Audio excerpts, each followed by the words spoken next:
everybody who's out here supporting the Green Party today. I'm so excited. I just found out about you about maybe 2 or 3 weeks ago. So I am like super green. My question is, no pun intended, yes. My question is, well, first, the U.S. was one of the nations, well, states that opposed the International Declaration for the Rights of the Indigenous People. Are they planning to reverse that and actually, is the Green Party going to help with the misclassification of these so-called Black people here in America?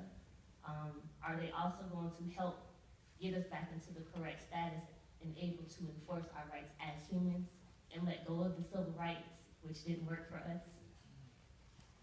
Well, we have a position where we are in fact in favor of the international processes that are involved in those kinds of reclassifications.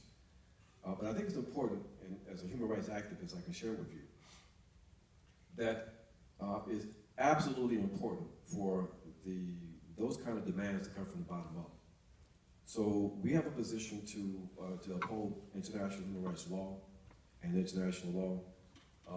We would support the certain demands that we think make sense, including reparations. In fact, I think we should point out that we are the only major party that has, as part of its platform and principles, support for reparations. So we're serious about that. So, yes, ma'am. So we have, so in general, that's where we stand. But that kind of struggle in terms of those kinds of reclassifications, that has to come from the people themselves. You know, it really does. And what form should we go about it, locally or on a national scale? On a national scale, and there are organizations that are involved in that. In COBRA, there is the American, let me get your information, because I can't remember it, but there's a primarily an African American international NGO that's involved in some serious work at the UN and trying to address some of those reclassifications. And in terms of the indigenous question, part of that question, yeah, the U.S. did oppose if you're referring to the Declaration of the Rights of Indigenous People. Yes. Yeah, they opposed it for a while, but then they reversed themselves and they supported it with qualifications. And that's really been the basis of how they have been silent on the issue of standing right, for example.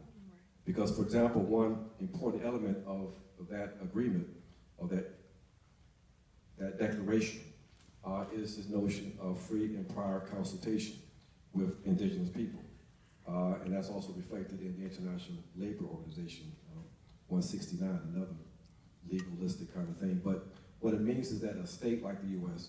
that has indigenous people, if they have economic activity that can encroach on their land or contested land, that they have to engage in a consultative process with those people and get their consent.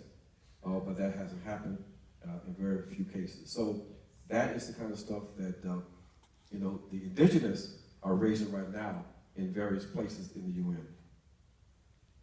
Thank you. Thank you. Great question.